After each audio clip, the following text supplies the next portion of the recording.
भेदभाव क्यों? एक मां की पेट से दोनों जन्म लेते हैं। एक ईश्वर ने सबको बनाया है। और वैसे भी बेटियों के बिना, बहनों के बिना दुनिया नहीं चल सकती। लेकिन हम तो उस जमाने में अपने गांव में देखते थे, पति पत्नी की लड़ाई हो गई तो पति का अधिकार था कि वो थप्पड़ या लठ से अपनी पत्नी को पीट दे, और कोई बचाने भी नहीं आता था कि उसकी औरत है, उसकी पत्नी, वो जो चाहे करे, मारे चाहे पीटे। और ये देख के मन में बड़ी वेदना होती थी। और तब से, बचपन से मैं सोचता था कि हे भगवान, वो दिन कब आएगा जब बेटों की तरह बेटियों को भी लाड़ प्यार मिले। आज तो जमाना बदल गया है, लेकिन उस जमाने में बेटियों को स्कूल भी नहीं भेजते थे ज्यादा। क्या करेगी, रोटी थापो, कंडा बनाओ। गांव में तो यही कहते थे, ससुराल जाओगी तो रोटी नहीं आएगी तो क्या करोगी। और तब से ये वेदना होती थी। मैं एक जगह एक कार्यक्रम हो रहा था, मैं बोलता बचपन से था, तो सामूहिक विवाह का कार्यक्रम था। मुख्य अतिथि नहीं आए थे तो टाइम काटने के लिए मुझसे कहा कि तुम 5 मिनट बोलो। मैंने बोलना शुरू किया और बोलते बोलते कहा कि बेटा और बेटी बराबर मानो, बेटी के बिना दुनिया नहीं चलती। तो एक बूढ़ी अम्मा खड़ी हो गई, बोले बड़ी बड़ी बात कर रहा हो, बेटी को बांध दो, बेटी को बांध दो। बेटी आ गई और बड़ी हो गई तो शादी में दहेज का इंतजाम क्या तू करवाएगा? आ गया, बेटी को बांध दो। और तब मुझे सच में ये लगा, ये सच्ची घटना है कि भाषण से बेटी नहीं बढ़ेंगी, बेटे के लिए कुछ और काम करना पड़ेगा।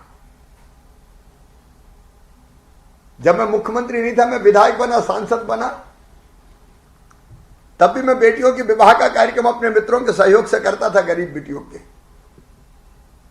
लेकिन मन में एक लगन लगी थी कि बेटियों के लिए कुछ ऐसा होना चाहिए जिससे बेटा और बेटी बराबर हो जाए, बेटी का जन्म अभिशाप ना रहे, वरदान बन जाए। और जब मुख्यमंत्री बना तो पहले दिन मैंने ठान लिया कि ऐसी योजना बनानी है कि बेटी पैदा हो तो लखपति पैदा हो, बस, जिसे बोझ ना लगे बिटिया। और मुख्यमंत्री बनने के बाद मैंने अपने अफसरों को बुलाया। इकबाल सिंह बैस तब मेरे प्रमुख सचिव होते थे, अनुराग जैन भी मेरे सीएमओ में ही थे, अभी दिल्ली में पदस्थ है। और मैंने निर्देश दिया कि हमको तो एक ऐसी योजना बनानी है जिससे बेटी पैदा हो तो वो लखपति हो।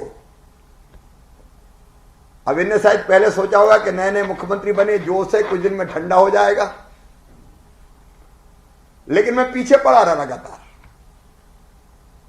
और बनाते बनाते हमारी टीम ने मिलकर ये लाडली लक्ष्मी योजना बनाई।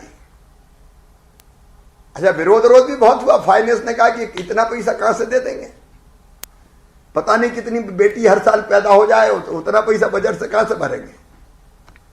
मैंने कहा चाहे जो हो जाए, लाडली लक्ष्मी योजना तो बनेगी। और लाडली लक्ष्मी योजना बन गई। 2006 में हमने लागू कर दी। और मुझे अभी तक याद है, गौहरगंज में, रायसेन जिले के, पहला कार्यक्रम एनएससी देने का हुआ था। तब छोटी सी बिटिया को अपनी गोद में लेके और लाडली लक्ष्मी की एनएससी दी थी तो मेरा मन गदगद हो गया था। मुझे ऐसा लगा जैसे मेरा जीवन सफल हो गया हो। और तब मेरी बहनों भाइयों, मैंने सोचा ही नहीं था कि मैं इतने समय तक मुख्यमंत्री रहूंगा। मुझे तो लगा कि चलो एक योजना बन गई और ये ऐसी बनेगी, कोई आसानी से बंद नहीं कर पाएगा। और बनी तो ऐसी बनी कि फिर हर एक राज्य ने बनाई,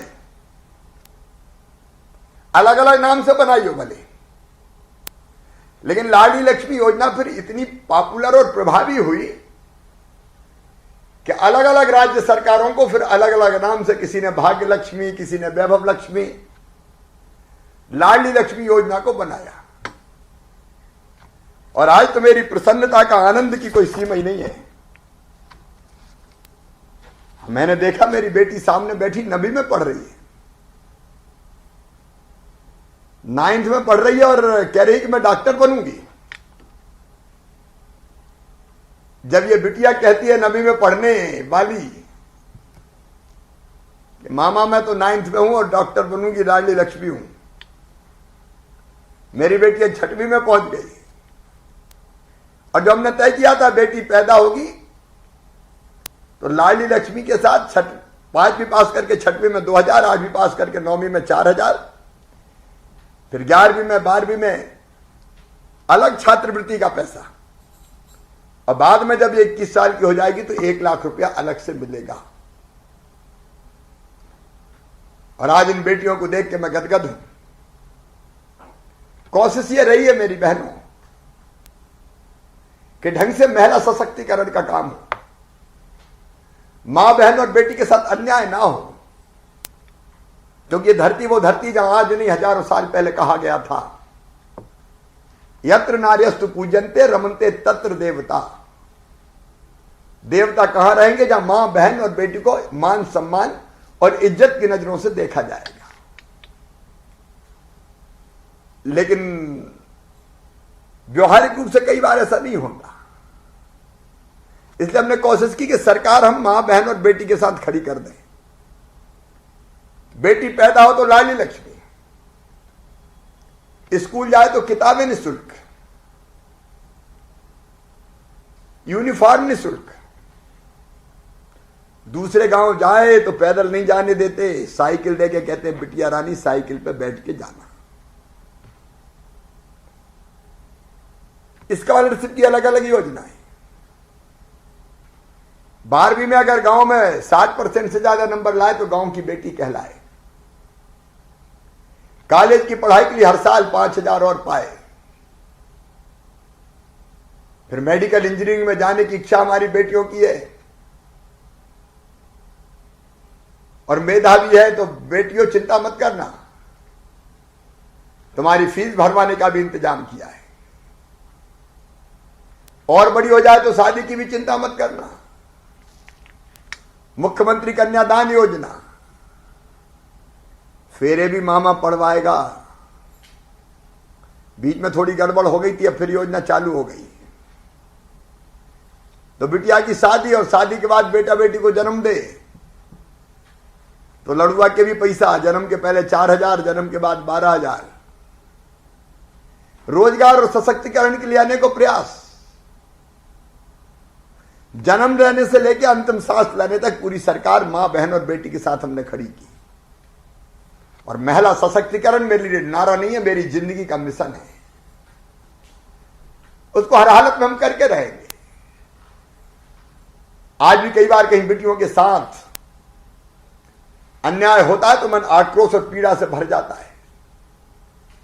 और जब हमने एक कानून बनाया कि मासूम बेटियों के साथ अगर दरिंदगी या दुर्व्यवहार होगा तो सीधा अपराधी फांसी के फंदे पर चढ़ाया जाएगा।